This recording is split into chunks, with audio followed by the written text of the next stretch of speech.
20-21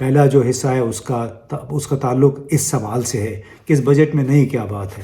دوسرا سوال یہ تھا کہ عمراء پر آخر کیوں ٹیکس نہیں لگتا ہے. وہ لوگ جن کی جائیدادیں دبئی میں، لندن میں اور دور دراز ملکوں میں موجود ہیں، ان کو سہولتیں دی جاتی ہیں، جبکہ عوام کی غالب اکثریت کو مسلسل ٹیکسوں کا سامنا ہے. کیا حکمرانوں کو اس بات کا احساس نہیں ہے، اور عوام کو نجات کب ملے گی ٹیکسوں سے اور مہنگائی سے؟ تیسرا سوال جو ٹی وی انٹرویو میں کیا گیا وہ یہ تھا کہ پیپلز پارٹی کیا کر رہی ہے. کیا دوغلے پن کا شکار ہے کہ بظاہر شور مچا رہی ہے کہ ہمیں بجٹ کے معاملات پہ اعتماد میں نہیں لیا گیا، جبکہ بجٹ اجلاس میں وہ شامل بھی ہو گئے اور بہت ساری مراعات سے وہ فائدہ بھی اٹھا رہے ہیں.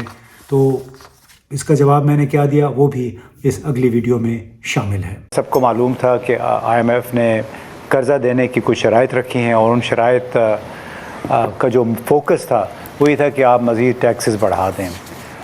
لیکن جو IMF کی ایک خواہش ہے کہ پاکستان کے نظام میں کوئی اصلاحات ہوں، مالیاتی نظام میں، وہ سیاستدان نہیں کرنا چاہتے ہیں.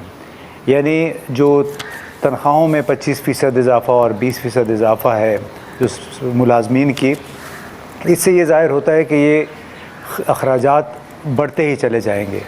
یعنی ایک ہمارے پاس 3 فگرز ہیں، وہ آپ یہ دیکھ لیجئے کہ پاکستان کی جو آمدنی ہے، ان کی متوقع آمدنی ہے وہ 9 کھرب ہونی ہے.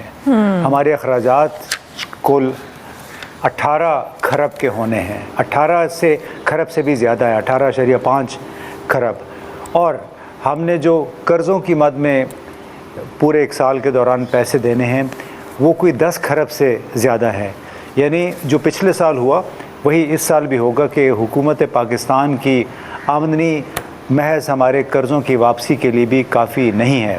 اور اس کی بنیادی وجہ وہ استثناء ہیں، وہ ایگزمپشنز ہیں جو کہ بڑے طاقتور حلقوں کو دی جاتی ہیں. اس میں پیٹرولیم سیکٹر ہے، گیس سیکٹر ہے، اس میں تمام ہماری انڈسٹری ہے.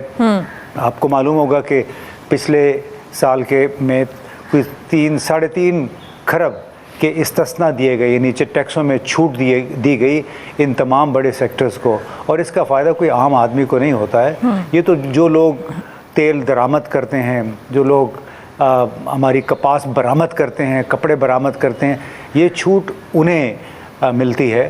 اور اس طرح پھر ہمارے جو سیکیورٹی اسٹیبلشمنٹ ہے اس کو بھی بہت زیادہ چھوٹ ملتی ہے ان تمام. تو اس کو ہم کہتے ہیں طاقتور حلقے. یہ 6-7 بڑی انڈسٹریز ہیں پلس ہماری فوج. تو وہ جب تک کہ استثناء کا سلسلہ چلتا رہے گا بڑے لوگوں کے لیے، عام پاکستان کی جو آبادی ہے 80-85% وہ لوگ بنتے ہیں، اس میں تنخواہ دار طبقہ بھی آتا ہے، ان کے لیے مسائل مسلسل بڑھتے چلے جائیں گے. بظاہر تو جیسے کل انہوں نے کہا کہ ہم نے 25% تنخواہ میں اضافے کا فیصلہ کیا ہے، گریڈ 17 سے 22 تک بھی کوئی 20% اضافہ ہوگا. لیکن سوال یہ ہے کہ کیا پورے سال کے دوران گیس اور بجلی کی قیمتوں میں اضافہ رک جائے گا؟ کیونکہ جب گیس بجلی کی قیمت میں آپ اضافہ کرتے ہیں، اور وہ تقریباً ہر دوسرے تیسرے مہینے یہ اضافہ ہو رہا ہے، ہم دیکھ رہے ہیں گزشتہ 2 سال سے، کیونکہ IMF کے ساتھ آپ نے وعدہ کیا ہوا. اس طرح جو پیٹرولیم لیوی ہے، یعنی ڈیزل پہ اور فرنس آئل اور پیٹرول پہ لیوی میں اضافہ ہو گیا، 70 سے 80% ہو گیا ہے. سیمنٹ کی قیمت میں اضافہ ہو گیا ہے. تو یہ مجھے معلوم نہیں کہ جو اگر 25% اضافہ بھی کر لیں ان لوگوں کی تنخواہ میں جو پہلے ہی پسے ہوئے ہیں مہنگائی میں، پہلے ہی بہت ہی بری حالت میں، انہیں اس کا کیا فائدہ ہوگا؟ کیونکہ تو معیشت کا پہیہ جن چیزوں سے چلتا ہے وہ پیٹرول ہے، وہ بجلی ہے، وہ گیس ہے.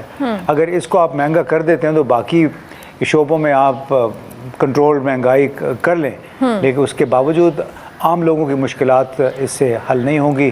اور یہ ایک جو بقول مفتاح اسماعیل کے کہ وہ 1% کی ریپبلک ہے، یعنی 1% لوگ ہیں جو اپنے لیے مراعات بھی گھڑتے رہتے ہیں، پیدا کرتے رہتے ہیں، اور ٹیکسوں میں اضافہ کر کے لوگوں کو میں کہتا ہوں کہ اقتصادی طور پہ ذلیل بھی کر رہے ہیں، خود پھل پھول رہے ہیں. لیکن وہ جو 1% لوگ ہیں، باقی لوگوں کی کاسٹ پہ ان کی ترقی ہو رہی ہے. جو لوگوں کے سامنے یہ ٹوپی ڈرامہ کر رہے ہیں کہ ہم حکومت میں نہیں ہیں، یعنی کوئی بیوقوف کا بچہ ہوگا جو یہ اس بات پہ یقین کرے گا، اس لیے کہ صدر صاحب آصف علی زرداری صاحب وہاں بیٹھ گئے ہیں، انہوں نے 3 اپنے گورنر لگا دیے ہیں، انہوں نے سینٹ کا چیئرمین لگوا دیا ہے، اور پھر یہ کہتے ہیں کہ ہم حکومت میں کل جو کچھ بھی ہوا بجٹ سے پہلے میں سمجھتا ہوں محض لوگوں کو بیوقوف بنانے کے لیے ہے، اندر سے یہ سارے ملے ہوئے ہیں، اور وہی جو 1% کی میں نے بات کی اس میں فوج بھی شامل ہے، اس میں سارے ہمارے سیاستدان اور بزنس کمیونٹی بھی شامل ہے،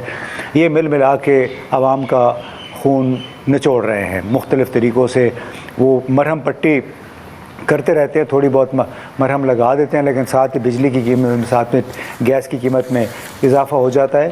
تو جو پیپلز پارٹی ہے وہ بالکل آپ نے صحیح کہا کہ ایک دوغلی پالیسی اختیار کیے ہوئے، لیکن وہ یہ سمجھتے ہیں کہ ہم لوگوں کو بیوقوف بنانے میں کامیاب ہو جائیں گے، جو کہ میرا خیال ہے بہت مشکل ہے۔ کل جب یہ ڈرامہ چل رہا تھا ٹی وی پہ تو مجھے 1-2 لوگوں نے آ کے کہا بھی، وہ ان پڑھ لوگ ہیں، کہ جی کیا ہمیں بیوقوف سمجھتے ہیں کہ ہم اوپر سے کہہ رہے ہیں کہ ہم ناراض ہیں، انہوں نے ہم سے مشورہ نہیں کیا، اور بعد میں جب بلاول سے ملاقات ہو گئی ان لوگ اسحاق ڈار کی تو جا کے یہ پھر جو ان کے سینئر لیڈر ہیں وہ بجٹ اجلاس میں بیٹھ بھی گئے۔